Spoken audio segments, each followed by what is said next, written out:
Yeah, Sorry, let me you're close taking, all you're my taking. Facebook here. Oh my goodness. Someone's Hold on. thinking. Mom is texting you. She sees you live. That's Yeah, Afaderos. man. great. Oh my God, you're on the TV. The whole fan club. You So That's brought many them in. You were messages. going thinking. well. Yeah, I'm good. Sorry, I missed that. Let me just do a little quick No worries, hello. no worries. I'll do the rest of this. Okay, Yeah, cool. we'll talk about Luigi and what Luigi's been working on recently. He's becoming. I said this. I hope you don't mind me saying this again to you. But when you joined earlier before we went recording, I said he's become a bit of a hothead in the industry. So Yeah, I'm I liking would love I'm to liking understand. the I'd love to posts. understand what you mean, but I don't hate that. I think that's fine. What I mean is that you are not afraid to share your opinion on artificial intelligence and where the industry is going at the, I don't want to say the expense, but at maybe of the fear or risk Mm, of upsetting a few other people. yeah. So we'll save that. We'll discuss that in a minute. And what else has happened this week? What's worth going into?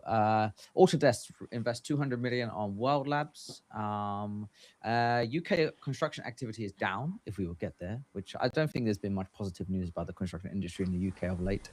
And then we will have some call-ins. We'll have Bertrand from Builder and a founder who, according to the headlines, has raised over $1 billion. Wow. Forward to that one. It's a lot. Yeah. Let's get into this. So, Luigi, I will keep this very open. What has been going on? Where's your brain? Where's my brain? My brain's in two places. The first place is it's obviously provision. I'm thinking a lot about hitting and executing on our roadmap. If I just remind people what we're doing, we're trying to build AI estimators, really to help with some capacity constraints within general contractors and subs. And estimators do so many things. There's so many workflows. The funny thing is, like, as I'm saying this, I can just see a Dustin in my mind rolling. So He's I'm not sure here, don't we'll worry. comment on this later. But anyway, we focus on individual workflows. The agent that we're launching now is called Scope Agent. What Scope Agent does is it helps people in pre-construction and project managers generate scopes of work. It's a very error-prone workflow, which ends in a lot of disputes, quite honestly. But you input your documents, you get these perfect scopes of work, which are so accurate, it will blow your mind. We're launching that within the next month. We're in beta with customers, a lot of our existing customers, a lot of new customers, and the feedback so far has just been fantastic. It makes me really happy. But then obviously, so that's where my brain is right now. The second place is there's a lot of fear. I mean, AI is moving so quickly. What you're able to accomplish is kind of crazy. Like, I built an app yesterday through Telegram, and as that proliferates in the market, I think it's fair to be scared about what's going to happen, right? Like, will my company be defensible? Will people want to buy software? Will it be agents just buying software? And so that's where the second half of my brain is. But it's all very positive and all very optimistic. It's just there's a lot happening. You built it using Claude on Telegram? Yeah, Claude Code on Telegram. That's right. Nice. Luigi, I just wanted to pick your brain. You said a scope of work agent that will be creating scope of works, right? Yeah. I'm curious, how are you approaching like non-obvious items that are included within, has to be included within the scope of work, or that they are not super obvious based on the drawings or the information, that there's some real intelligence required or some kind of inside knowledge of how to do things. How do you include for that? So 3 ways. The first way is there are guidelines and guardrails that we've implemented on the product. So this is somewhat of a useless product before 75% DD. There's just not enough detail in the documents for us to create something that is useful to our customers. So before 75% DD, you can't use it. DD is develop design development? Yeah, design development. Yep. Yeah.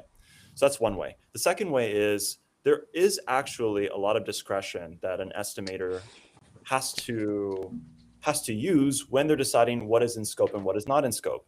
We have an internal SME, subject matter expert. We have all the estimators on staff, and we go project by project and build these very detailed data sets where we have an estimator walk through a specific line item, let's say in miscellaneous metals.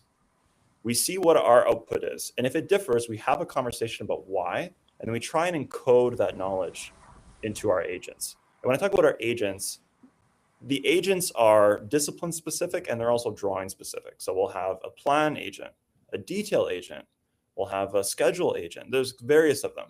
And they make mistakes in various ways, and then we correct that. So we have incredibly detailed data sets. We have over hundreds of thousands of line items where we verified that our agent's doing the right thing. That's the second way. And the third way is configurability. Some of our customers may want to assign, let's say, footings to themselves on this type of project. Some of them want to give it to the concrete formworker, and they can do that. So those three ways we try and eliminate ambiguity that's introduced through bad designs. We have to basically train our agents to think like an estimator. We encode their information basically through our data sets and then the resulting prompts. And then third, our customers have configurations to do the things that they want. But it is hard. It's hard. And you really cannot one-shot this with like a ChatGPT or Claude, which is what was really attractive to us about this product. We tried. You just cannot get anything above like a 0.2 F1. Yes, not yet. Not yet. But I don't think it will. I don't think it will, because there's never going to be any verifiability. You know, like they can't provide sources. They can't tell you where they got this information from. Maybe you could prompt it and get to like 0.7, but no one's an expert prompter to do that. Oh, Martin, you're on mute. And how do you benchmark this 75% design development? Like what's 100%? Like what is the threshold for 75? Is it like a 3D design or like some more? The quality. It's the quality of the drawings. It's a standard term in like North American architectural circles. So they'll have like CD, which is contractual documents, and they'll have DD, the design documents, and they'll have IFCs. IFCs are last. And then they'll have the as-builts. So at design development, there's a certain criteria that they have to hit. There has to be a certain level of completeness in the details. Yeah, I think maybe it's like a stage 3 equivalent, maybe mine over here. Yeah, like RIBA 1, 2, 3, 4, 5, 6, 7. Hey, Luigi, you mentioned this term one shot. So there's been some posts going around LinkedIn at the moment about a particular case of a company in the space announcing a contract review tool. I know you've had some thoughts and opinions on this. In fact, following the announcement of the company was Trunk Tools, they mentioned that they were releasing this contract review tool free of charge to the world. And then in addition to that, someone, I think it was Andrew, the CEO of Join, he put up a post releasing the contract review tool, not free of charge, but giving back to society, right? I'm going to open this. I want to open this discussion up to everyone, because it's kind of like a snapshot in the stage of AI where we're at right now. So, Luigi, if you want to give us your thoughts on this first, because you mentioned the term as well, just when you done that little intro skit about one-shotting. So, what's like a contract review, one-shotting tools? Are we going to see more of this in the industry, do you think? So yeah, I have an answer to this. I will say, here's my stake in this. We sell risk review product.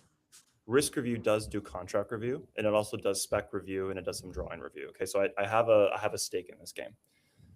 I really believe that contract review, the value of contract review is going to zero.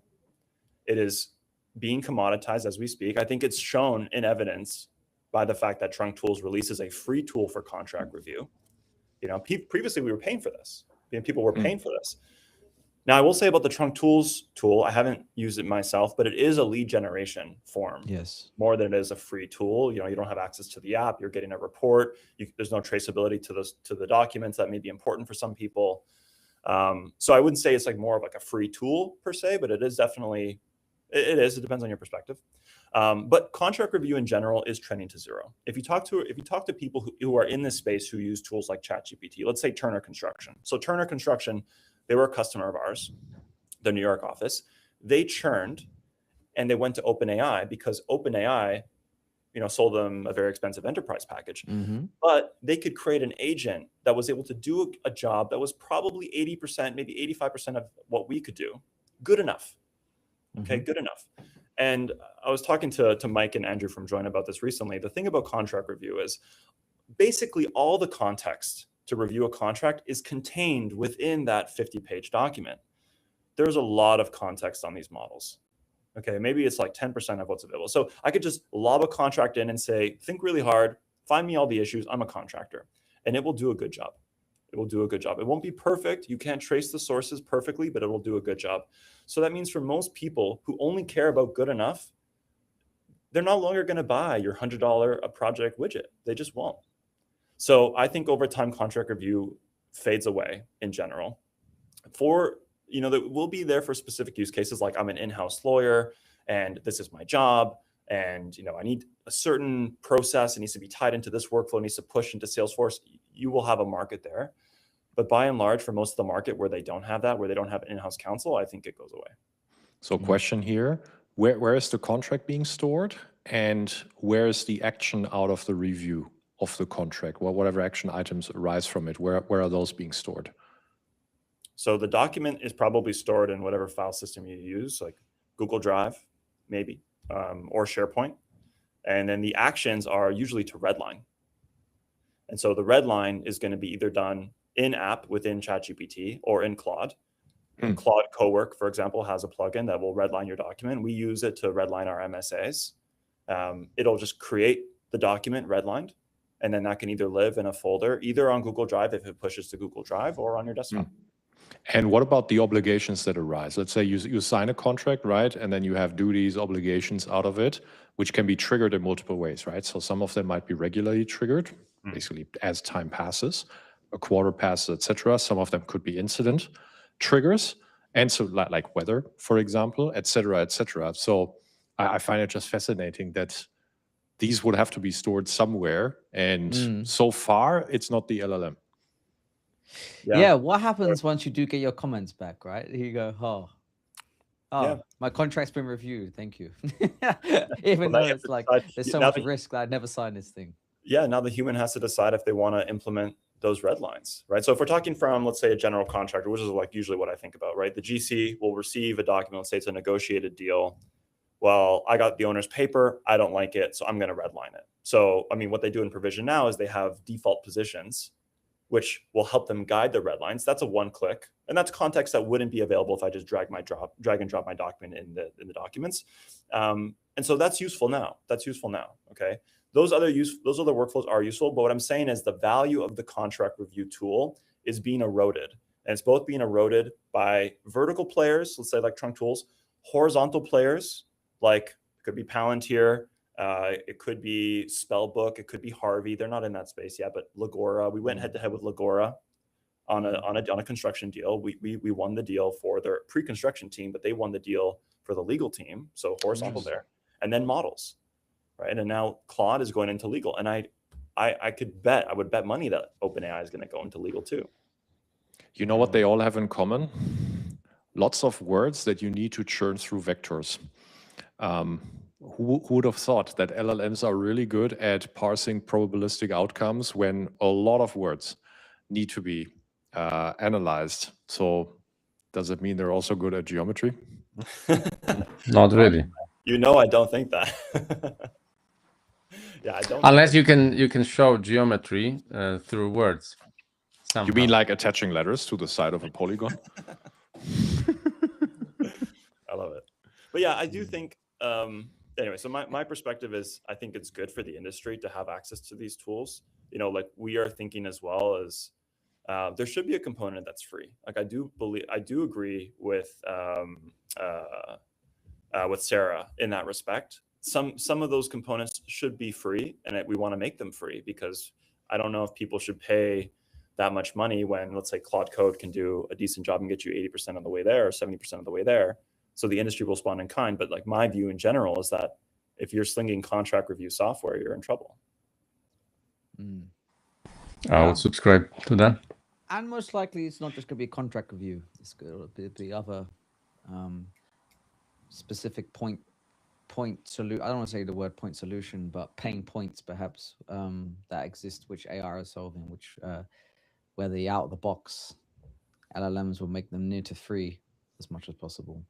I would bet that 5 years from now, that would be like very obvious that the cost of these tools would be like no one would even think that you have to pay for it, because that's like Google search. Really, you just drop stuff in and Google search. Did any one of you see actually the Anthropic Super Bowl ads to that point? I thought they were absolutely hilarious. Only so Bad Bunny. Nothing The else. OpenAI one? Yeah, Oh, where the basically OpenAI mockery. Anthropic took a shot at That's funny. OpenAI. So I mean, They were- Altman was basically hinting at, oh yeah, we might also see ads in the free version of OpenAI soon, and then Anthropic took that basically that vacuum of a statement and turned it into an amazing set of Yeah.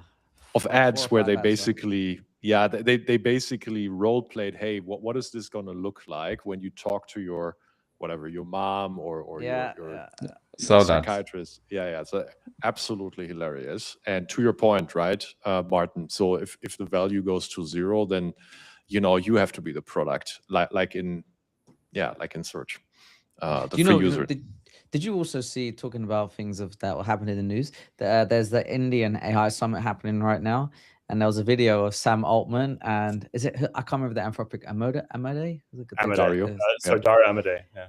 Yeah, they were all standing there lifting each other's hands, and Sam Altman and Anthropic guy, they wouldn't hold hands, right? to the celebration. It was kind of strange, like fierce competition brewing. Bad beef. But is it real or AI? Ah, God, who knows? Who cares? That's all we should say. On this note, sorry, I meant to ask Martin for weeks. Martin, you remember when sometime in Q4 you said, "Hey, my wife and my mom are gonna meet, and then they'll talk to each other's languages." So did you use the AirPods feature? Honestly, this is the Western marketing I've been talking about for so long. The Apple AirPods are saying, "Oh, we will translate your chat with someone in that different language." Obviously, there's no Polish language there. It's just Spanish, English, Chinese, and maybe two other. Yeah. So I didn't check the terms and conditions, basically. Yeah. So, unfortunately, not yet.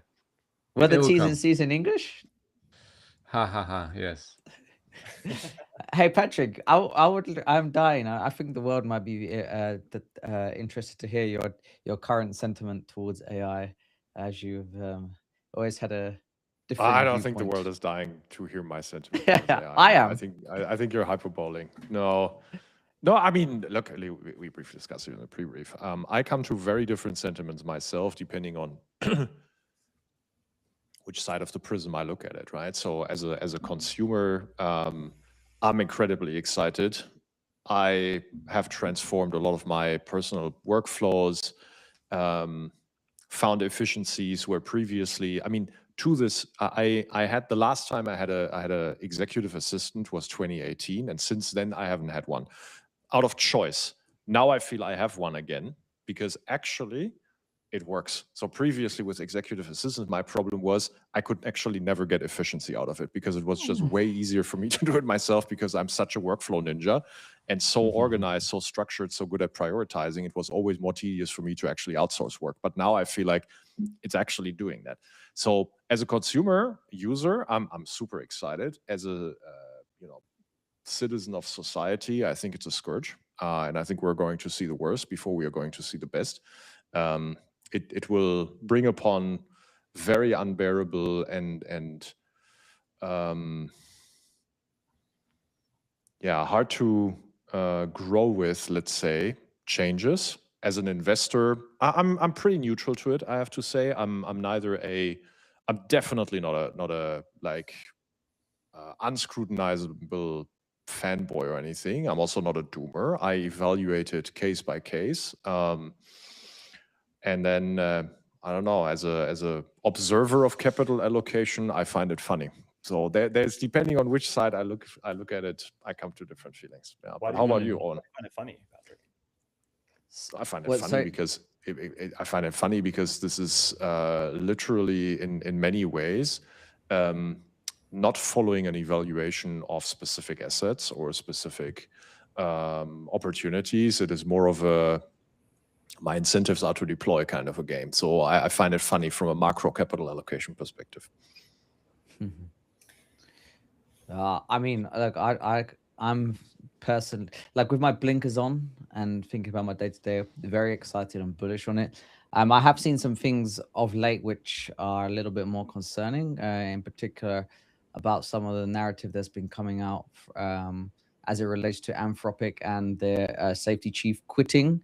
And the reasons for that, I don't think have been have been left open to interpretation. But maybe there is like an existential issue happening right now. I don't, maybe that's an obvious statement to say, and I think a lot of people are probably thinking that as well. Also, yesterday, Anthropic CEO said, there's a quote here, there's only a small number of years left for AI models surpassing the cognitive capabilities of most humans for most things. I think if you had shown me that like a year, 18 months or so ago, I would have been very skeptical. But some of the advances and how things have been going in like the last few months, it's starting to become a little bit more believable. This like concept, I don't want to say artificial general AGI because that comes up in differing conversations in differing terms. But I do think that something peculiar is on the horizon. I think it's here, personally. I think AGI is squarely here. Yeah, go expand. Well, if you look at what you can accomplish, even with some existing models, it's I mean, very generally intelligent. I mean, the definition of AGI always is kind of changing, and people keep moving the goalposts of what it can and what it can't do. But like from my perspective, you know, like I was telling you earlier before the call, I'm using Telegram to prompt Claude Code, and I could be sitting on my couch and I can ask it to build a desktop app, and it does a good job. And I'll pull from Git, and I can instantiate it on my computer, and it'll work. Or I can ask it to, you know, with a shared calendar between me and my wife, you know, go book me a reservation, and it can do that. So I feel like we're already living in the future. It's already happening. And I think now, like the capability is here. I think the distribution is really uneven. And I think what OpenClaw has shown us is exactly that. I mean, for people who are very tech literate, who can clone the repo and who can create OpenClaw on their computer, they have been blown away. And I made a LinkedIn post about this today. I think this is the next ChatGPT moment. What people have seen is if I can bring the agents into my normal messaging channels, and if I can give it specific context and enough tools, it is AGI. Everyone can do it. Do you know? But not everyone can. But not everyone can do it. So then it's not well distributed, which is no. If it's on the on your Slack channel or Telegram channel, then everyone can do it. Once it's set up, then there's no barrier to kind of program this, right? Yeah. And how much does it cost to have it running? Like, what are the costs involved? Depends on the memory. So, for example, like we chose a virtual private server. Depending on the memory, ours is $12 Canadian a month. Oh, for all of this, like you keep asking. That's just the hosting, and then whatever you can give it whatever model you want and whatever token consumption. It's a function of how often you're using it. But you know, personally, like I have a personal implementation of this, and I'll spend $50 a month plus the $12, so it's 60 something. But that's just in Claude tokens and in my VPS. If you can give it API access to everything, like anything, right? Like Brave browser searching, you can give it API access to Google Street View. Some people gave it API access for anything via, like they can do via MCP. So the sky's the limit on what you can spend, but it's all based on consumption. My hope is that thanks to AI and LLMs and all, things will be easier to solve on a day-to-day basis for commercial use. And by this, I mean for someone who was born and raised in Poland and moved to the UK when I was 26, I found it's super frustrating to deal with things on day-to-day basis when you couldn't speak to people about it. You have to log in through the app, send this code, get this code, do this, that. And these systems and apps and the way people do things are very black or white, 0 or 1. There's no variation. So you get basically templated things to do rather than you can't create bespoke things when you try to operate here in the UK, for example. So yeah, I found this very frustrating. So I would hope that if we have more I hope that we will have more good things coming out of more customized solutions in technology, not only in construction, but more broadly in more consumer-related apps or platforms. I'm sure they will invent some more frustrations that come with it, especially for you, Martin. For me, for sure. Yeah. Yeah, but I think the future is bright in terms of productivity. I think for companies, I echo what Patrick said earlier about thinking that it's gonna destabilize some things for sure. Because again, it's here. I do believe it's here. And my definition of AGI is just a generally applicable or a useful tool that can solve a large variety of problems very well. It'll be relative to your understanding of the Sure. the world and what you need it for as well, right? Yes, of course. I mean, like if you're Sam Altman, maybe he doesn't think AGI is here because it hasn't discovered a new element of physics. But that was recently released a few days ago that it has, and I think the industry will decide whether or not it has. But if you haven't seen this, OpenAI published a paper about it making a specific advancement in the world of physics. That's and cool. Sam Altman has been saying for a very long time, once that happens, then we have AGI. So, but the scientific community has to accept that. But again, going back to Patrick's point, if we do have AGI and it's unequally distributed, I think you're going to see some negative consequences of that. And then when it is distributed, you're going to see even worse ones. And it's gonna develop quicker than the frameworks of society can adapt to it, right? So that's where even in a way, I mean, we haven't really adapted society and safety from social media to what social media has done over the last 18 years or so. So it's it's fun. Always opens opportunities. So that's another perspective to look at it. And ultimately, humans prevail. It's just that the shape of the society can change. By the way, did Owen, was your point also that this AI researcher at Anthropic quit to study poetry? Was that the point? Yeah. So I have a nice lyrics here, of course, completely self-written. I did not use AI. He trained the stars to speak in code and light, taught silent steel to reason through the night, then closed his laptop, seeking something free, and found his final model rhymed in poetry.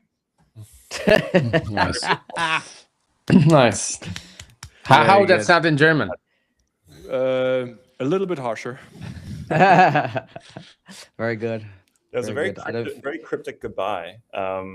Was he head of safety, Owen, or was he? Let me read this quickly. It says Miranak Sharma, head of Anthropic Safeguards research team, the person in charge of making sure Claude doesn't go rogue, resigned with a letter featuring footnotes, I can't pronounce Rilke poetry references, and a citation for something called cosmo-erotic humanism.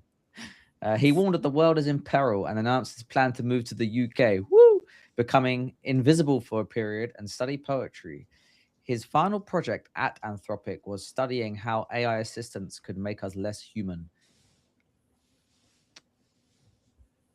Oh. Very foreboding. Sorry? It's not a very pleasant message, is my point. No. It raises some alarm bells. I mean, I wonder how much of this is sensationalized by this researcher. But I mean, I am also concerned too. But if you go into the real reason I think people are concerned is because these models obviously can do a lot of things. They're very capable. I think about it in terms of tool calling and in code generation. So Patrick, let's say Patrick likes my business. He wants to copy my business. Let's say he understands what my business does. If he puts in the right prompt with the right context, he can replicate it. And then if he creates an agent that has enough tools, maybe he can start that business. I don't think we're exactly there yet, but it's going to happen. Some elements of that is happening with enough hand-holding. This reminds me of something you're describing here. I think I listened to a podcast with the founder of OpenClaw, and I can't remember what the context was, but he recited something like when he was building OpenClaw, or at one of the points of building it, it was able to go back to the code, improve itself during when it was being built. It wasn't even like he had to go back and say change this. It was able to figure that it was able to generate a better version of itself. Wait, are we going back to my question from last year, which is still left unanswered? Why would I invest in vibe coders when the whole point of vibe coders is to vibe coders? Well, maybe I was going to cross-reference this to something maybe will pique your interest, Patrick, because I know your interest in the physical and robotics world. But I was also watching a video with the founder or expert from Figo, humanoid robotics, and they were saying that if you have a humanoid robotic, apparently if you have a fleet of them, when one of them learns how to like a new skill or change or do something different, the whole fleet can then suddenly learn that as well. So it just speeds up the speed at which these fleets are able to change. And so it made me think that like, yeah, this artificial intelligence, and then if you take it to the physical world, like physical artificial intelligence, if it's able to recreate itself, then where does that leave? Where does this leave? But Where hey, does that leave? that is okay. So look, that sounds very sensationalist, but that's actually not a skill that is unique to robots. I mean, humans literally learn with their eyes, with their ears, with communication, etc. So I mean, we literally started this conversation with copying what others are successful at. So that is not. I mean, that's Darwinism. I think the concern is that I think they call it recursive self-improvement. And so if a model like Claude, for example, can recursively, let's say, spawn subagents or just identify the issues or the bottlenecks to its current goals and invest in itself by generating code to be able to accomplish that goal, then continue to spawn additional subagents or recursively self-improve, then you get some exponential takeoff in some capability, right? To accomplish some means. And this was the whole this was kind of that whole meme 2 years ago about paper clipping, right? If you give an AI the task of building an efficient paperclip factory, eventually it's going to recognize that there's not enough material, so that I'll just take humans and turn them into paperclips. And if it does a sole focus, which is a KPI, which is I need to maximize paperclips, then I'm going to do anything in my power to accomplish that goal. Recursive self-improvement will allow it to get to that point where it can maximize the output of, let's say, a given KPI. And that's like somewhat of a fear. But this whole Anthropic thing, I don't know. I think it's a bit of a red herring. I don't know if it's as sensational as people are saying it is. I also think that this all sounds nice in theory, but the real world is constrained with energy, most likely, and the cost to deliver physical stuff. So, you can have a model which is thinking of doing whatever they want, but there is a implication of that, which is usually cost of energy in the physical world, and some other things. So it's not that AI will be able to do whatever, because they need to figure out the energy component, and that's what everyone has a same cost basis for, or pretty much the same cost basis for. Yeah, it's true. There's a big constraint on energy. I think there's been a lot in the media about data centers starting, being held up, people being quite upset about the cost to local energy prices. And yeah, like this problem doesn't seem to be a problem in China, which I think is a different dynamic there. But yeah, energy is a constraint from what I understand. People say it's a theory that there isn't enough energy in the world. We go back to the definition of AGI, but apparently there's not enough energy in the earth to create AGI. There's one theory I read. But, can you expand on that, Owen? Sounds like I said it. It was a very basic. It was a theory. I don't know the science, the ins and outs of it, but one thing I read was that there is not enough energy in the world. So like we're not able to produce. We would not be able to produce with the energy that we have enough intelligence to create artificial AGI, artificial general intelligence. Yeah, this is like we don't know what we don't know. That's we're not there yet to even guessing, because like I just left you a link for a nice weekend read. I'm not going to comment it, but it's one of my favorite reads. Nice rabbit hole on this topic.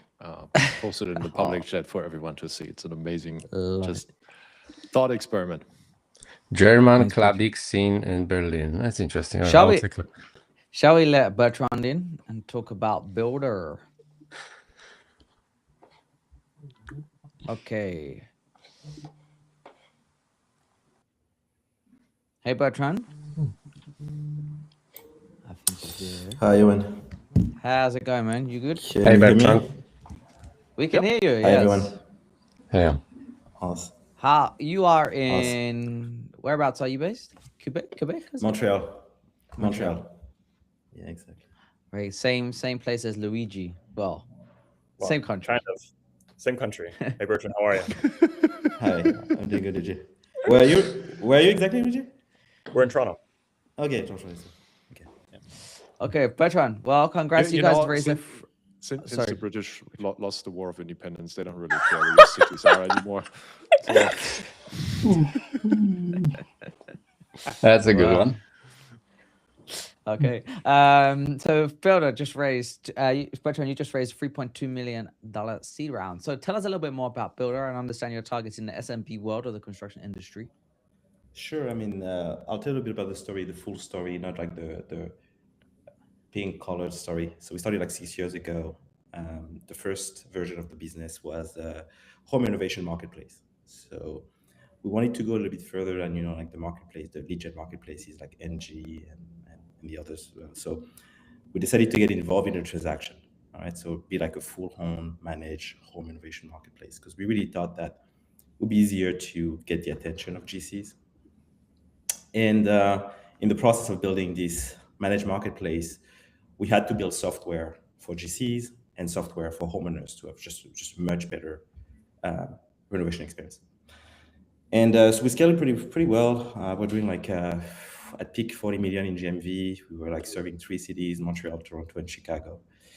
And then interest rate rose, as I think a lot of you remember, 2022, and it really started to expose certain like type of business models, and in particular marketplaces around that time. So you see a lot of marketplaces shut down around that time.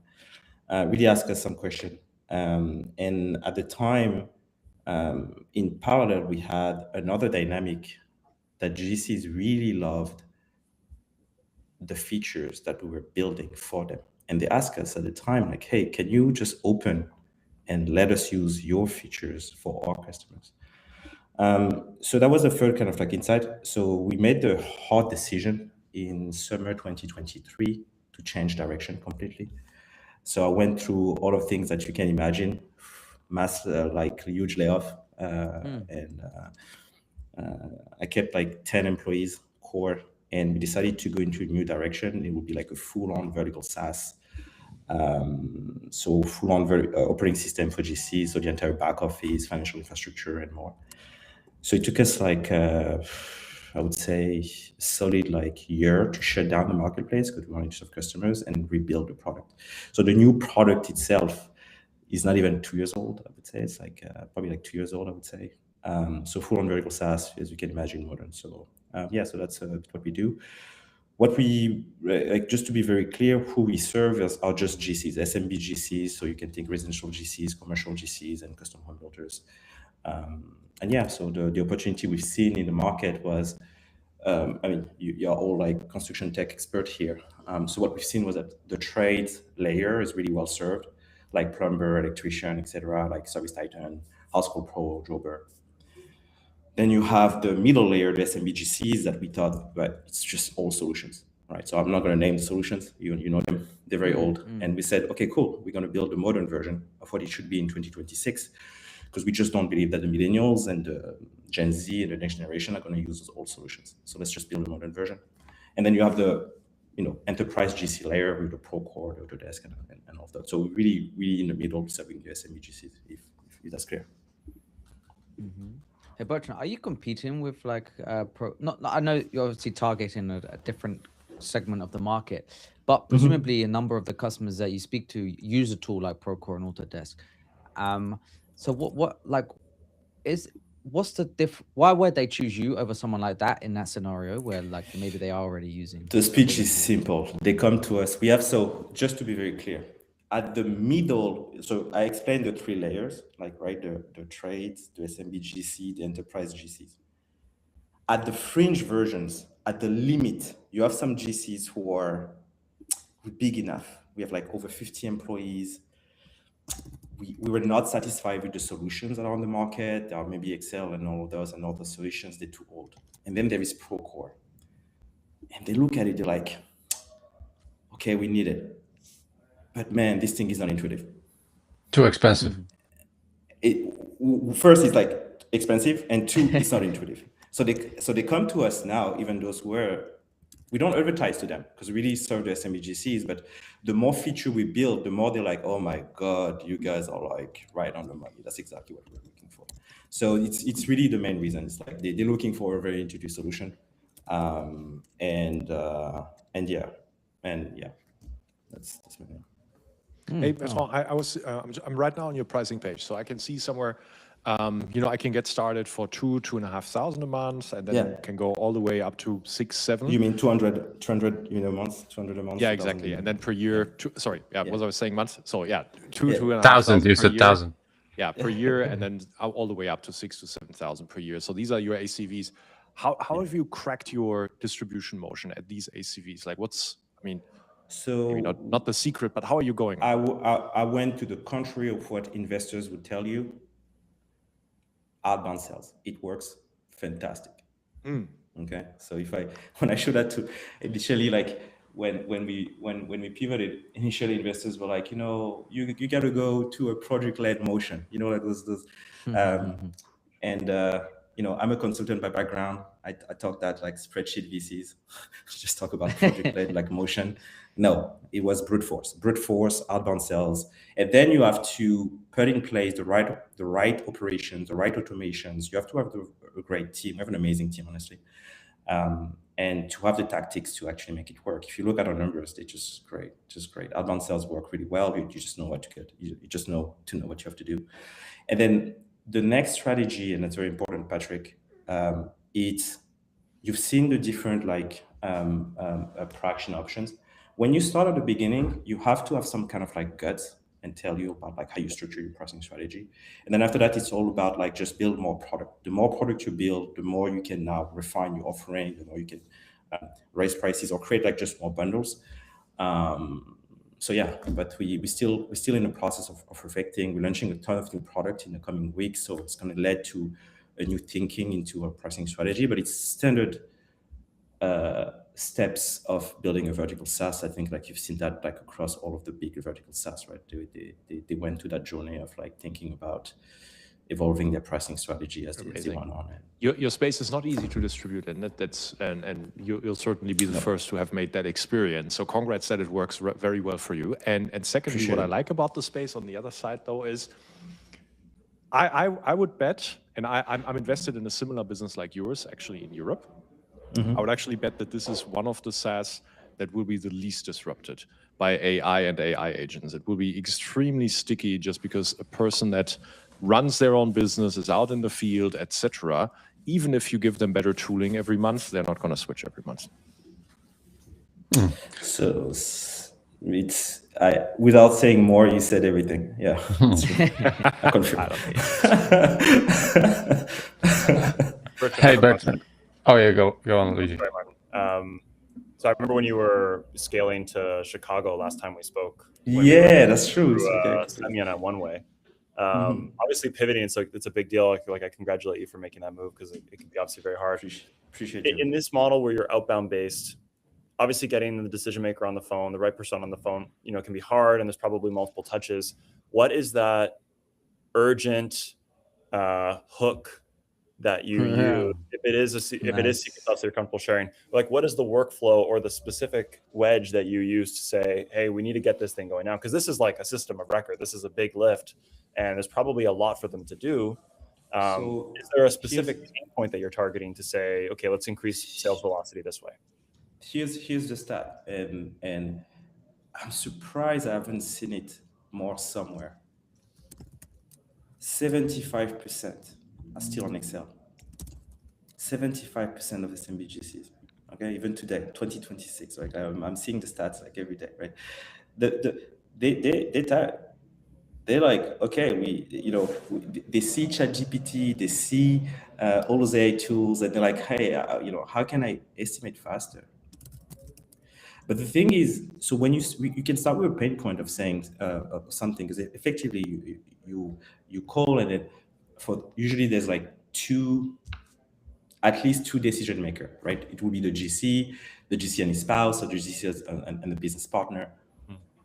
But there is always one person who does the admin, right? Who does like the major bulk of the admin. So you just want to talk to that person because that person like is living all the pain points. That's the first insight. The second insight is they're tired of paying for 5 solutions. They don't want to pay 5 apps. So there's too many point solution in construction tech of like, oh, I'm just going to build the financial workflows because it's easy, the fintech workflows. Oh, I'm just going to build the timesheet feature. Oh, I'm just going to build the picture or taking daily logs on the picture. No, they're tired of that, right? They want all in one. So you just talk about those two things, and they're like, okay, let me see what you have. They will always tell you like, okay, I had this pitch 10 times, but okay, fine. Just let me take 10 minutes and watch what you guys have. And yeah, that's great. Yeah, you've clearly cracked the kind of persona pain point. I've got a few, yes. Just one or two. Yeah, Martin likes to just keep asking questions. What would be the smallest within your segment? What would be the smallest GC you could take on? I don't know. Give some features, size or revenue, or certain infrastructure, and the largest. Okay, smallest GC is solo GC. I just started my business and I'm just using subs for everything. And we closed our largest customer recently. It's like close to 100 employees. So but it didn't start that way. That's what's very important, because I tell you, and I was telling that to investors, like when we pivoted, it's like at the beginning it was just small GCs. Why? Because we didn't have enough features. Now we're getting bigger GCs coming to us. So if you ask me like, what is going to be tomorrow? I don't know. I just tell you what it is today. Like when we was at the beginning, it was small GCs. Now I'm seeing bigger and bigger GCs comes because you just have more features. You can serve just a broader scope of them. But yeah, so it's very surprising. And you would ask me like, well, are they just doing residential? Yeah, light commercial. Yeah. Even I was surprised to see like some GCs are like just a lot of employees and still serving residential and light commercial. Yeah. Okay, and how would you see a future of a system of records? Are they going to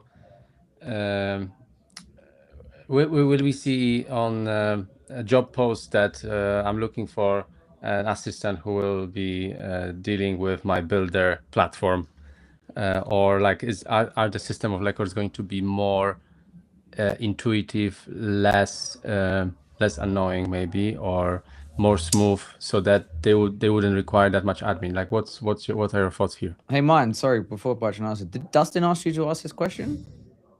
No, why? Okay, just wondering. Martin is not outsourcing his brain on. Okay. Inside joke. Sorry. Carry on, Bertrand.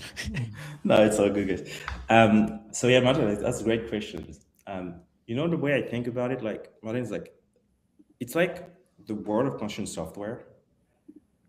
I think the first one is like, let's just build a great solutions. Like I'll talk about AI soon, right? Like, but today it's more like, when I say 75% are still in Excel, first, like let's just start to build like a great solution without even talking about AI, like just a great solution that works and everything they can expect to have. But the good news is that, okay, we've done kind of that chapter one. Now we talk about this as like a second chapter for Builder right now, and we think about AI workflows and everything. We're really like calculating how much time we're saving. So now we're launching a bunch of like, AI solutions across the entire spectrum of the software. And it's exactly that. It's just automating like the random and, regular tasks that you're going to have. In the future, honestly, like, I think what you're going to see is that you're going to see a shrinking admin back office. You don't need as many people to run the back office anymore. So you still need someone, because there's just way too many information that's circulating on a daily basis, especially if you have a GC who's running like 5 to 10 job sites at the same time.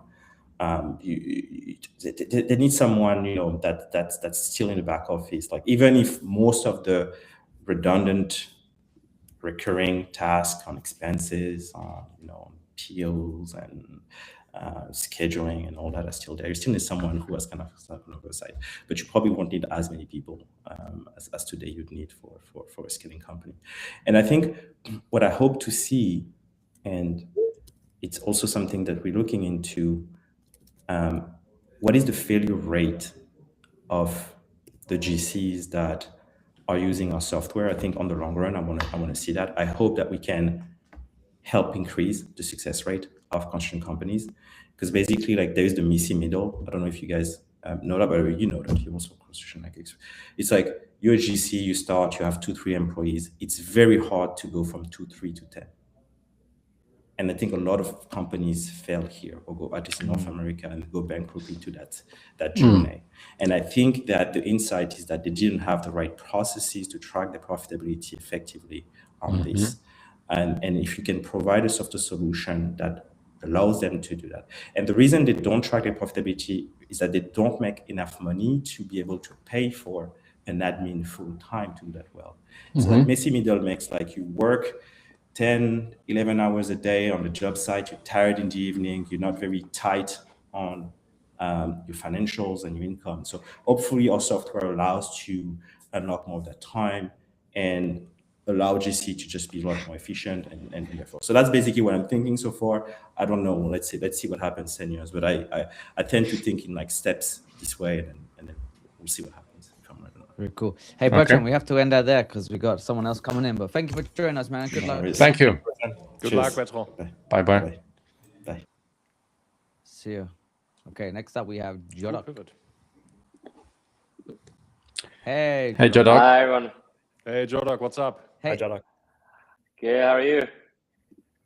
Doing great. Good to see Can you. you hear me well? yeah, good. Yeah, we can hear you all good, man. Yeah, so Perfect. let me tease everyone with the headline here. So I'll take this directly from the article which went out. I think it was Forbes, maybe was the publication. More than $1 billion to $1 billion with a B to green Europe's homes, which is made up of $22 million Series A and $1.2 billion debt facility. Why so much, man? I mean, the energy transition is a really capital intense challenge that we need to solve. And I think energy is becoming, one of the most strategic resources out there in order to solve the next challenges we have. And one of them, of course, is AI and being competitive. And this requires a lot of energy. And I think our system is not built in the right way where we can just kind of continue the way we do. So I think our target is to make all the households energy independent. And that requires a lot of money and a lot of capital and support. And most of the households do not have that capital available to pay it in cash up front for, installation like solar, battery, heat pumps, and so on. So we help them to make it accessible and to offer that for like a monthly payment of 100 to 200 euros and start saving money from day one. So that's kind of how we want to approach it and how we want to make energy kind of accessible to the mass market customer. Very cool. Can you just tell us, Jodok, quickly, because a number of people listening maybe don't understand the product and exactly what you guys do. So if you could just introduce the company and then we can go a bit deeper. Of course. So we started Kluwer 2.5 years ago with the target to bring the energy transition forward and make any household energy dependent, give them access to energy in a more efficient way and save money from day one onwards. And we do that through the whole existing installation network that is already out there. It's a hyper fragmented market. More than hundreds of thousands of installers are doing more than 90% of the work. So there's only a few big integrated players who do less than 10% of all the installations out there. So that's why we figured out the most scalable way to approach this problem is to actually help those players with an AI operating system that helps them be more efficient, gives them access to capital, helps them be more liquid along the value chain, also in procurement processes, and does the energy management for them as well. And combining those different pillars, so software, AI workflow tools, financing, procurement, and energy, that's exactly what those SME players out there need in order to be competitive and be in feature parity. So that's kind of what we built for them, fully focusing on empowering them to be more efficient and be able to solve the challenges along the value chain to bring energy out to every household in a more efficient way. Cool. And you are operating in Europe or outside of Europe as well? Currently Europe focused. We started in Sweden, Switzerland, and the Netherlands, then moved to Berlin to start the German market. And now a lot of the traction is in Germany, as it's one of the biggest markets and well growing, well supported. And now after the race, we're going into new markets such as France, UK, just started in Austria last month. And excited to roll out on a pan-European level. Oh, sorry, Martin, go ahead. Why Europe is a good geography for your business? I think, of course, Europe is a wide continent with different regulations, different support systems. So, of course, in terms of expansion plans, we look at each market from a bottom-up and top-down perspective. But there's many countries, and Europe overall supports the energy transition very well, wants to be able to have certain regulations. So, for example, from 2030 onwards, every new building has to have renewable energy installations, and just make sure that the electrification progress is being done in a proper way. There's of course subsidies, but even without subsidies nowadays, due to efficiency steps forward, it is possible to have a profitable investment without any of the subsidies. And I think that's the most important, to not be relying on government. But overall, yeah, I think we have a good combination of regulatory support, of customer understanding, of energy price volatility, and different factors for a household to think, actually, I want to be energy independent and save money on a monthly basis, and get this accessible through a kind of a financing play, which of course is also being done really normally in the automotive industry. So more than 80% of all the cars are being financed.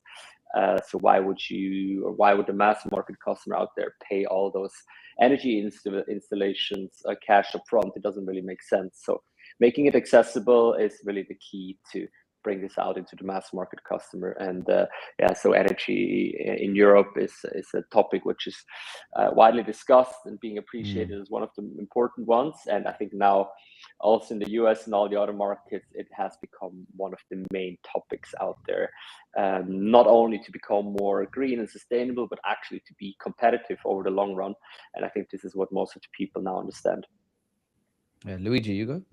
Yeah, well, congratulations on the Series A and the monster debt facility round. That's crazy at Series A. But I see in the article on Forbes that you have over 100 million in run rate, which I think would help explain that. But what does the 1.2 billion do for you in terms of impact? Because obviously you say in the article financing was a constraint. And then two, I mean, we'd love to understand a little bit more about how you actually secured the debt, right? Like for a relatively new company, when I recently closed my seed, it was a much smaller $7 million seed. You can usually get a subset of your MRR or the amount that you raise, but obviously, like, this is quite a large amount, which is amazing, and congratulations. But we'd love to hear your thoughts there. Yeah, it's quite a large amount. Thank you. Yeah, I mean, it has also been a journey to get there. I think our first facility was like 5 million, then went to 100, and now the 1.2 billion. And it has been kind of a journey to get there, to basically show track record of our installations through our partner network, the quality of it, default rates, and so on, which have been very good. And of course, overall, the appetite of European investors and banks to get exposure to those installations, right? These are house owners, mostly husband and wife, who own a house, who already have quite a good credit quality, but maybe, I don't know, have a remark or something and would not get a normal loan from a bank anymore. And we are not only looking at the credit history, but also calculating in the future energy savings. And we're also supported by the European Investment Fund. They give us a guarantee of over 300 million that covers much of the default risk. So these banks are actually incentivized to give better rates and give access to maybe households that would not get a loan from a bank to be able to do such an installation. So it has really been an important part of our journey to go through those steps, and first start with normal warehouse facilities, and then also transform the business into a more asset-light model and get into kind of forward flow agreements where we originate those loans, we service them, and we sell them off. We sell off the receivables to the bank's balance sheet. So for us, it's much more asset-light and more scalable compared to holding all those assets on your own balance sheet. So I think that has been a crucial part in our journey and a big milestone, which makes the business model much more scalable. And also, of course, has an impact on overall scalability and also appetite from, let's say, more venture type of investors for the future. And do you know like a number of what you're targeting is output wise, X many homes or X many countries? How are you thinking about in terms of impact? I mean, we will not stop raising debt facilities, right? This is one now. I think this will help us probably the next 2.5 years. I think this year we plan a bit more than like 300 million. And then I think another 500 to 700 million the year after. And so, yeah, I mean, we do have a wide investor pool on the debt side. We have around 4 lenders at the moment, and we're currently speaking to all the big names. So I think this whole announcement, of course, also helped to start conversations again with the big ones who are interested in such kind of exposure. So yeah, we're really excited to see the demand out there for the credit that we kind of offer and originate, because again, these are good credit partners. These are revenue generating installations who decrease their energy costs, increase savings, and basically improve their credit quality. And that's kind of exciting for us to see going forward. So I think, yeah, in the next 2 to 3 years, we plan to do, I think, 30,000+ installations. Very often it's combined a solar battery, a heat pump, AC, or energy renovations. And more, these projects cost you between 20 to 50, 60,000 euros. So very similar to a car. And again, most of the mass market customer out there doesn't have that money cash available. So that's why we think offering it as a monthly payment is crucial. Super ambitious, Jörg. I really love listening to it. And, you know, we've met each other 2.5 years ago. So amazing to see your journey. Have you thought about what is the first sentence in your IPO brochure or post-IPO or in your Wikipedia? Haven't thought about it, actually. We're not there yet, but yeah, let me think about it in the next conversation. But on a more serious note, right? So what's the next bottlenecks? Because clearly right now it's not capital. Yeah, I think for now it's really about going out there and being able to educate all those installers that we work with, right? We don't go direct to the end customer, which sometimes makes things easier in explanation and a story, versus we have to educate all those thousands of installers and their hundreds of thousands of sales reps how to be active in the new world, how to offer it, how to use our AI co-pilots, how to adapt to the new way of working. And this is a lot of work and a lot of educational work and a lot of product work, of course. So I think that's kind of where we are really investing.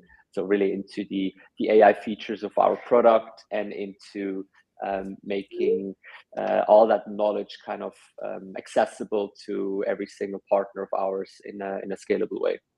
I mean, in a business like yours, it's treacherously complex and amazingly simple, a business like yours. And I think the beauty of operating it at scale is actually that you handle all the complexity in spite of the simplicity. So why I'm saying it that way, right, is ultimately you could break down a business like yours into very few components: cost of acquisition, cost to serve, cost of capital, and somewhere in the middle, you need to be the greatest at the origination and the underwriting. Sounds so simple, but actually it's immensely complex, because you have to deal, I mean, the origination at scale of such a fragmented amount of loans is actually very, very difficult. There's reasons why banks cannot do it. And then you must be doing the underwriting yourself, right? So it's not just that you're only brokering. No, exactly. We do the underwriting ourselves. And again, right, we also calculate in energy savings. We fully understand the processes of the installers. We understand the assets that we install. We understand the end customers better. And I think that's exactly why we can offer a more sophisticated underwriting compared to a normal bank who just looks at the credit history and is not really interested in the assets or don't understand the assets well enough. We also do have an energy management system that actually controls the assets and the performance of it. So we can be really close to when something happens and it's maybe not good to send someone to buy and fix it. So it's being paid again. So the default risk is much lower again. But yeah, you're absolutely right. It's a highly complex value chain. Because it starts from procurement and many bottlenecks around working capital, because there's more than 100 billion that are invested in Europe in residential in renewables, and 90% go through a small balance sheet of an SME installer. So you can imagine how many choking points there are. Then there is installation efficiency, then there is the financing of it, and then of course also the managing, controlling of those assets and the performance over 25 years. And then also managing that energy and start making those households energy participants in the grid, start optimizing it, selling it to your neighbors. So there is a huge value chain with a lot of potential, and it's a very complex business. But it's also a big vision that we're following, and that's why we're very excited to to work hard on it the next many years. So it's definitely Amazing. not getting boring here. And as I said, it's a hyper fragmented market with thousands of installers. And yeah, it's exciting to see how many young, great talents are working in that space, and they're starting new companies that are much more AI driven, much more process driven, and understand why it should be offered as a monthly payment instead of the 20, 30K upfront investment. So yeah, things are changing. Our partners are evolving and they're growing. And I think it's quite exciting to see how many companies we can make successful here, and of course how many end customers and households we can make energy independent. I've got one. Very cool. How do you Last one, Martin. how do you make money? At what point do you guys make money? So we do charge a software fee from the installer. That's our main source of revenue, as the installer is really able to make incremental revenue with us. And yeah, there's of course the end customer who chooses a financing option. They pay a certain interest rate on that loan that they choose. We do have an energy management system and an own energy contract that we offer to those households. So we become the main energy partner of those households, and we do have add-on services such as insurance, service contracts, and we also help them be more efficient on procurement and material financing, which basically rounds it all up. So we have different revenue sources, but the biggest part of it is software fees from the installers. Nice, nicely diversified. Okay, Jörg, thank you so much, and good luck, and see you for the IPO announcement. Thank you very much, guys. Thanks, Jörg. Good luck. Thanks, then. Thank Take you. care. Bye. Bye-bye.